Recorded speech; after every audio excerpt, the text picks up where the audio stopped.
Nkosi. UsaBhayibhelini ukuthi abapriest kuyofanele bagqokiswe.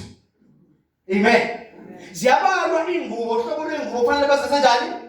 Bazigqoke.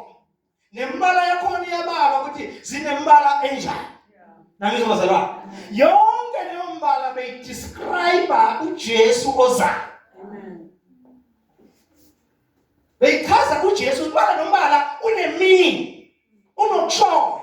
You have to understand ukuthi bewusho ukuphila umbala oblue. Makuthiwa bagqoke ingubo blue nezilibende. But you understand olibende umbala umelene endabeni kaJesu. Amen. Amen. Ngizokwenzela nje umthetho esingedlula masinyane. Umbala olibende beyikhuluma ngobukhosi bukaJesu. Umbala olibende ukhuluma ngani?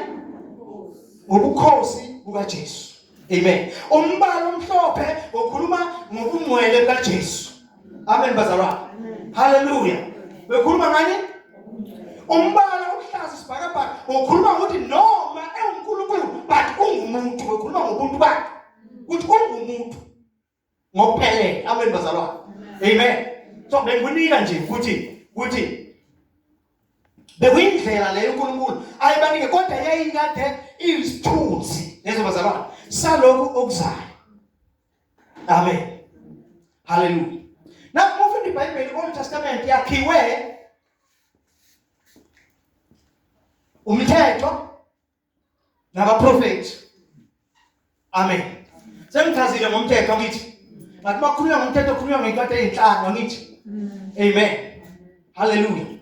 Zonke lezi zinto beyibalwa lapha encwadini Old Testament. Bekunezinto zokuthi umuntu mayithinta isihlalo esithinta isidumbu uyangcola ngithi.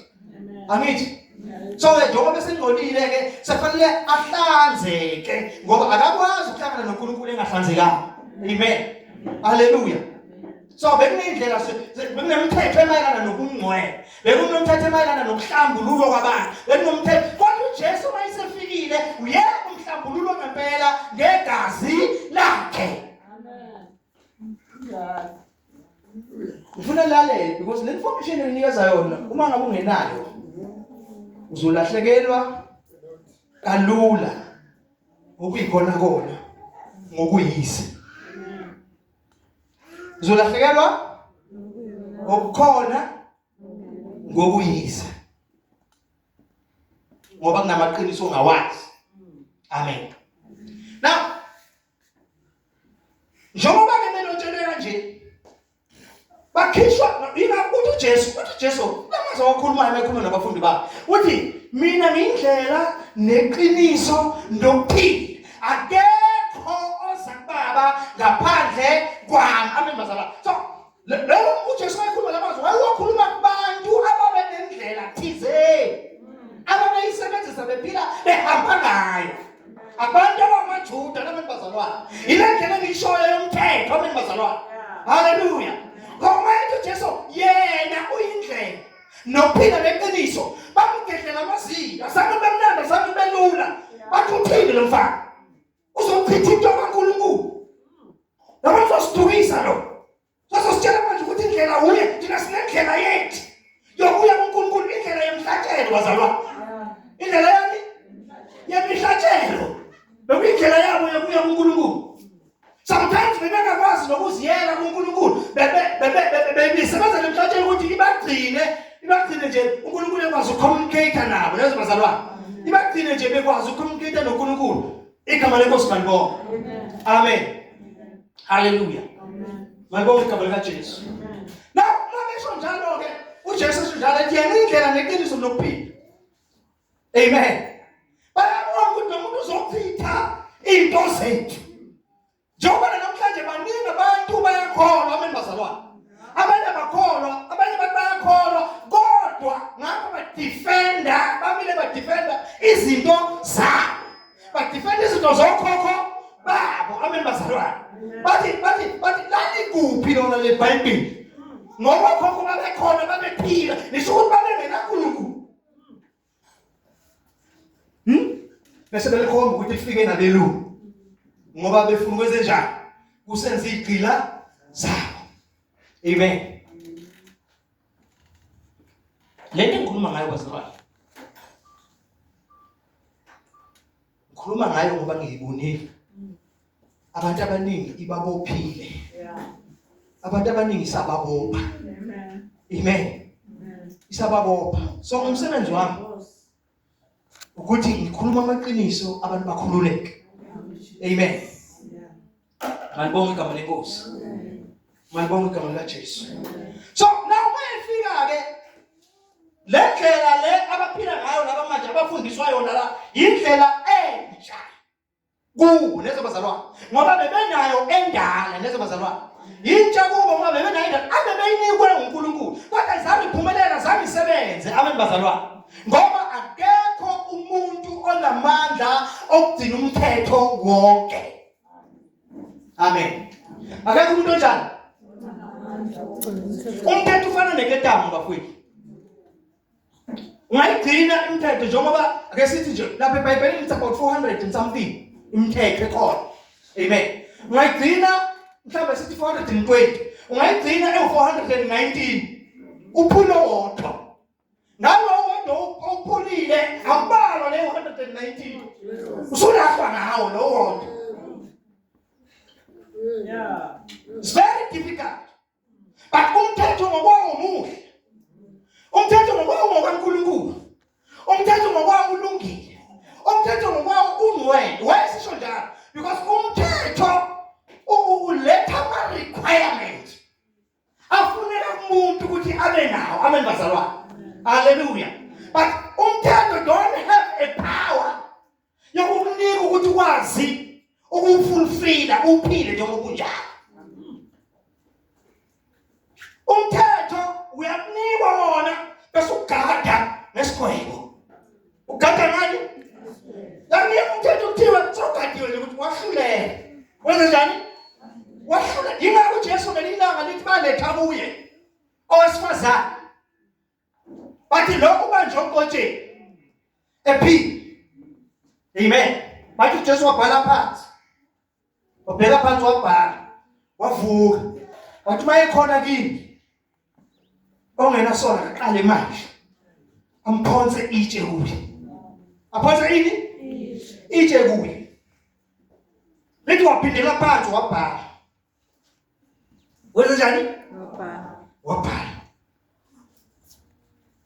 Mayephinde vusa amehlo lithi wabesibonke babesukile behamba kusukela kwabadala kuya kwabancane behamba basilahla bona ngeqala.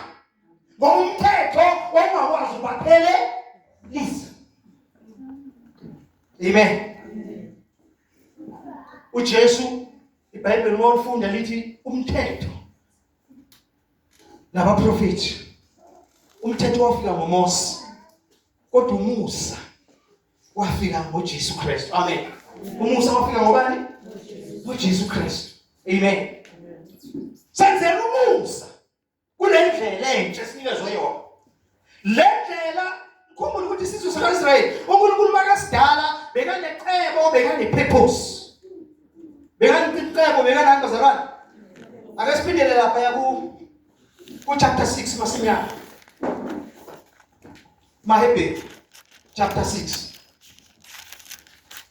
Mahebheru chapter 6. Ngifuna umfundele lapho ukuthi khona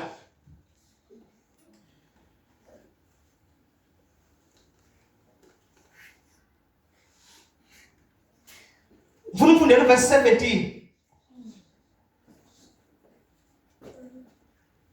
Mfundele kulokhu ke uNkulunkulu ethanda kakhulu impela ukubonisa izindlalifa zesithembiso ukungaguquki kwecebo lakhe walamula ngesifungo ukuze ngezinto ezimbili ezingeguquleke uNkulunkulu angeqamba amanga ngathi.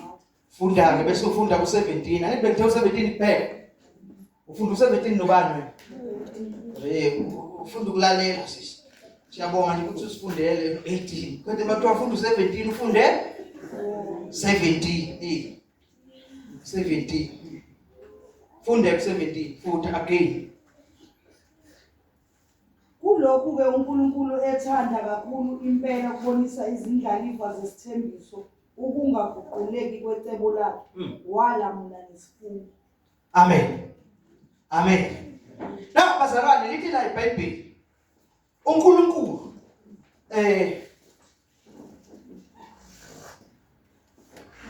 efuna ukubonisa indlalifa zakhe. Amen. Efuna ukubonisa ini? Zefa lakhe. Usabiza labantu manje ngeindlalifa la kule ncwadi laba abakholwa uJesu ukuthi bayizindlalifa. Amen. Zefa lakhe. Uthi-ke ufunga ngezinto ezimbili. Ufunga ngezinto ezimbili ukuze babone ukuthi kungaguquleki. Kwani-ke manje kwecebo lakhe. uNkulunkulu njengoba eqalisa le ndlela yokukholwa, eqalisa le ndlela yabantu abazophila ngokukholwa, le ndlela yabantu abazohamba ngokubona, abantu abazohamba ngokukholwa yizwi. Amen. uNkulunkulu ngoba unecebo okufuneka laba bantu baliphumelelise. Angazi mina ngizwa yini? Injongo ukuthi sekufike manje abantu, sekufika isikhathi sabantu abazo-execute, baphumelelise icebo likaNkulunkulu. Laba bantu kuthiwa bayizindlalifa, ngamanye amagama they've been made ukuthi babe rich, benzele ukuthi babe nayo yonke into, bangahlupheki, bangabi njani, ngoba banomsebenzi kufanele bawunake rather than to take care for themselves.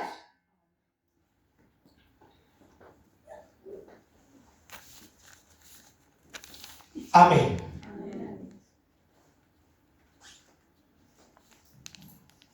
Wakhuluma statement esinzima, ufuna ukuthi ukuma kancane. Ucabange kahle ngoba sinzima. Yabona phela mase ngithela uNkulunkulu wenze ukuthi sibe abantu becebo lakhe. Ngoba une purpose ngathi. Amen. Amen. Amen. Une purpose ngathi. So njengoba uNkulunkulu enepurpose enenjongo ngathi, anenjongo ngathi ukuthi sina yithi sizophumelelisa icebo lakhe ngomhlaba, icebo lakhe ngomhlaba. Icebo lakhe ngendalo yonke lisebandleni. Amen. Amen. So what's that show? Let me make these people to be rich. Let me make these people babe nendlela yokuthi bangasweli lutho ngokuthi asiphe uJesu. Usiphe ukuthi singasweli lutho ngokuthi asiphe bani? uJesu. Because usiphe uJesu uthathe yonke into nayo, everything that belongs to him, everything that God created, wathatha yonke into uNkulunkulu wayipha uJesu.